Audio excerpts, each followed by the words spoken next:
Hello and welcome to BQ Prime. You're joining us on this special broadcast where we're discussing the initial public offering by Utkarsh Small Finance Bank. The Small Finance Bank is coming out with this IPO worth about 500 crore, which they're looking to raise from the market entirely through a fresh issuance of equity shares. To discuss this IPO further, which is going to open on the 12th of July, we have with us the members of the management of the Small Finance Bank, Mr. Govind Singh, the MD and CEO, Mr. Simaria, the CFO of the bank. Welcome, gentlemen, to this conversation. A pleasure talking to you this morning. Thank you. Mr. Singh and Mr. Simaria, both of you, the first question I want to ask you about this is this 500 crore that you're looking to raise from the market. What exactly is the plan? How is this going to help the bank, apart from, of course, the capital boost that it gives you? So, Vishwanath, thank you very much for this interaction. This is certainly going to help us in our growth capital. Banking financial services, the capital is the most important raw material. So, and 15% the capital adequacy requirement from Reserve Bank of India.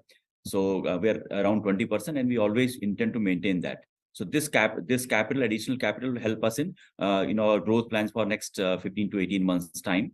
And also, besides the growth capital, it also helps us to, have our own skin in the game, to ensure that whatever hiccups are there on our way, those are also taken care of through this capital adequacy. Any specific reason you didn't go for an OFS at all during this transaction? So we have a large set of investors who are long-term players, and largely the OFS part would have been from the holding company. Right. For parent company, and because there are no individual investors or the institutional investors who are eligible for OFS. It's largely the parent company, and they decided first let us go for IPO. And they're, as I mentioned, they're the long-term players, so they're not looking for OFS right now. First, they want we should list and establish a track record in the market. All right. I want to come to the price band that you've announced, about 23 to 25. That's the limit. I'm just trying to understand if this adequately captures the value that you are probably going to give to the retail investors who will come in through this IPO. So it's always, every promoter, every management thinks that we are the best valued in the market. So we also think that we are best valued in the market. But at the same time, we are first time coming to public. So far, we have a history of around 14 years as an institution. Right. I mean, earlier NBFC, MFI, then bank. We have always raised private capital. For the first time, we are coming to public, and our idea is that we should keep enough on table so that there is a good experience of the new investors, because it is a very large set of investors which will be coming to play now. So that's the whole idea, that we think that we have kept a very attractive pricing, and there is enough on table for the new investors. Okay, let me come to the business side of the story. Now, in your prospectus, you've given numbers up till March 2023. I want to ask a little bit about the loan book and the concentration that exists in certain specific businesses that you've been building over the last 14 years, as you said. But just take me through a little bit about what the loan book at this point in time looks like. So our loan book, if you look at March 23, is very close to 14,000 crore, 13,900 crore. And largely, as we started as NBFC MFI, so that book is the largest book for us. Very close to 65% is our microfinance book. And rest comes from the other asset classes, which we started during last 6 years of banking operations, like MSME and LAP loans, the affordable housing, wheels loan, and the small corporates. So the other, you can say asset classes that we have built during last 6 years time, that is close to 1/3 of our overall book, non-microfinance business. And in terms of secured, it's almost 30% will be secured book, and close to 70% will be unsecured book, as far as current status is concerned. We have seen the trajectory where we are able to grow our non-JLG book or non-microfinance book significantly during last few years' time. We have been able to build a strong team for other than microfinance also. And that is showing results. And we have seen the trajectory where we're able to grow the non-JLG or non-microfinance book by almost 5-6% on a year-on-year basis. And we expect that this trajectory will continue. Sorry, please, sir. I may add that, from FY21 to FY23, you realize that FY21 and 22 has been a COVID challenging year.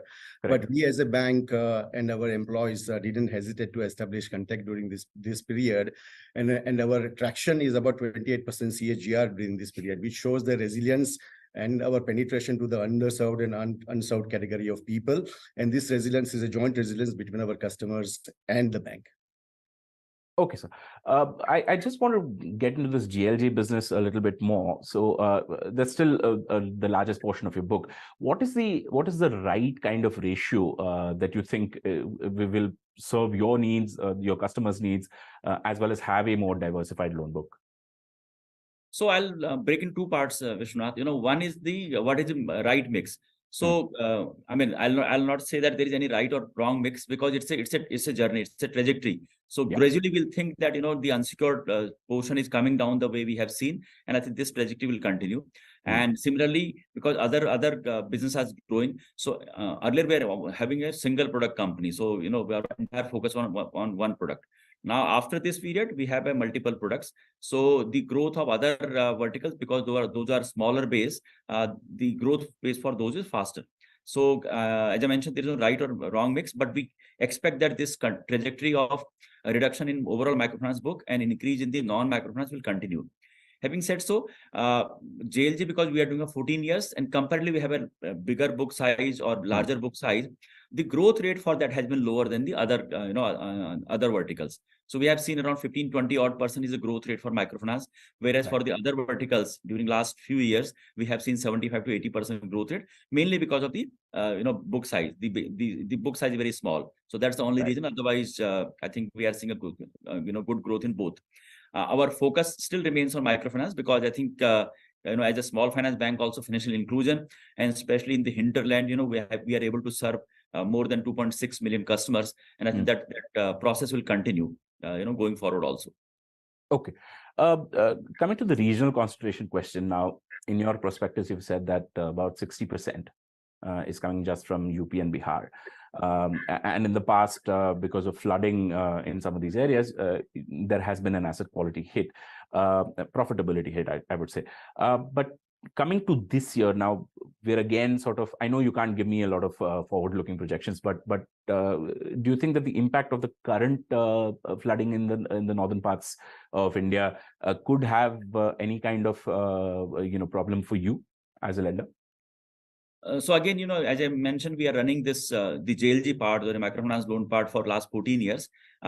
Sometimes there are temporary impact of this, whenever there are floods or droughts in the core geography of UP, Bihar, Jharkhand, in that area. But it's a matter of a month or so, because these are the people who need this money, and they put this money only for livelihood. So we have never given any consumption loan as far as JLG is concerned, other than when we have done some toilet loans in this part of the country. So because these are hardcore livelihood for them, so they bounce back very quickly. And that is the experience in past also, and we don't foresee any that will be any different this year. Okay. Coming to the, I'm going to stick to the asset quality question a little bit longer. So at about 6.1% in FY22, it's dropped to about 3.23 as of March 23. I want to understand how that happened. Was it largely because of the general turnaround in the customer segment, or did the bank also do something specifically to bring that number down? So I'll use that the earlier number were abnormal number in the sense, because those are because of COVID scenario. During COVID period, I think livelihood got a hit across, in fact, and for the segment which we deal, in some of the pockets, it was even a bigger hit. So our ability of our people to our clients to repay in time became difficult during that period. And the moment things became normal, I think they came back quickly. As I mentioned, these are loans are for livelihood. Certainly livelihood got impacted. And today also there are some very small segment of society, who is still going through that pain or that phase. So it is largely because of the, I'll use the word, it was larger or higher in case of March 21-22, and now it is becoming normal. So whatever we are seeing this, improvement in asset quality, it is, I'll use the word, it is becoming normal and going forward, and that is the trajectory we'll continue to see. I may add here that the GLG customers in fact have the best intent to pay. It's only in normal circumstances like COVID where they have a difficulty in paying. So while FY23 is a normalization year and an upcycle year, so we have seen good quality business into the bank, resulting in a lower GNP, as you mentioned. Okay, fair enough. So, coming to the liabilities portfolio now, that's like marginally lower than your asset book at about 13,700 odd crore as of March 23. What is the outlook as far as the deposit scenario is concerned? Because I'm asking this question because there's a rush amongst most banks to try and tap into the low-cost deposit base, and when you have larger competitors who have the ability to price their deposits better. How does a small finance bank sort of deal with that kind of competition? So if you see, again, last 6 years, not only we, but even the small finance bank as a fraternity have done well in the deposit raising. And our increase in deposit has always been higher than increase in, advances. If you look last year also, deposit rate went up by 36% against 31% advances. So it used to be above 100% always, and it has now come below 100%. And as I mentioned, this trajectory will continue because now we have a large number of branches which are focused on liabilities. And if you see the liability business, I think there we compete with the best of the banks, in terms of product, in terms of services, in terms of customer experience, because that's the only way liability can happen. So I think this trajectory of, higher deposits and lower advances will continue. In fact, if you see our borrowings, not only in percentage, but even in net numbers, it has come down. And so where reliance on borrowing has come down, largely we are growing for last few years based on our deposits only. And this will continue. And, with last 6 years, I think the trust factor is also important in case of banking. And we have seen that happening. And that's why we are seeing a good growth, accretion in retail deposits, be it CASA or be it retail term deposit. Obviously, deposit franchise takes a little longer time because, you are a new entrant. It takes trust takes some more time. You have to establish your branches. You have to establish your products and processes. That takes a little longer time. But the next trajectory looks, absolutely on track. As far as deposit parts is concerned, we have always been a net lender in market. In fact, we have never borrowed in money market. So we're always, heavy on liquidity, or, sometimes there may be a high cost of holding liquidity. But as a bank being conservative, we are always holding, liquidity, and that's never a challenge for us. Okay. As part of your risk, clarifications that you provide in your prospectus, you've pointed out to some compliance issues with the Reserve Bank of India. And of course, you're a young lender, so it's understandable that there'll be some amount of compliance issues. But as a lender, what have you done to sort of manage all those problems and give that confidence to the regulator? So I think we have strengthened our risk and compliance practices across. As a new bank, sometime we might have missed some certain things might have been omitted, but this is a learning and strengthening of not only the manpower by training part, but also the ground operations, the branch operations, and the use of technology also, which has become much more prevalent now. So I think these have helped us in coming out of all the issues which have been raised by the regulator. And they have generally shown satisfaction over the type of improvement we have shown on the regulatory and compliance front. Okay, I want to close this chat off with the question around the future for the small finance banking model. You went from like a lot of your peers, you went from a microfinance company to a small finance bank. Is the understandable sort of progression now into a universal bank license? Is that something that is even on your radar? So I'll break this in two parts. One is that SAB as a model is very robust model. And in fact, if you look at, especially if I talk about Utkarsh, our core geography still remains UP, Bihar, Jharkhand, and we are more in the semi-urban and rural area. There the opportunity and the requirement both are immense. In fact, I mean, whatever, even if there are 5 or 6 small finance bank only in UP and Bihar, so UP is almost 25 crore population state. So even if there are 5, 6 small finance bank in UP and Bihar alone, I think that will not meet the requirements, which is the huge requirement. You must have seen CD ratio for place like Bihar is sub 35%. So that shows the type of requirement, that type of opportunity is there. So I think I see that the model is robust, and with the use of technology and with the footprints across the country, I think this will further strengthen over a period of time. Having said so, there are some benefits which accrue as a small as a universal bank. So certainly, in case we reach that level and regulator is satisfied with us, we'll certainly look towards that journey. But today it's very difficult to say when we intend to do that part. But yes, given a chance, we certainly would like to go for universal bank. But I want to just repeat this part, that the type of products what we are doing today, those are our core products, which we intend to do middle and lower segment of society from lending side, and all segments from the deposit side, that will continue to remain there, whether we are small finance bank or tomorrow we are able to become universal bank. And just yeah, please, sir. No, just to add to Govindji and the territory geography of UP and Bihar, it's basically, if you take the share of credit of all India, UP is just 5% or Bihar is just 1%.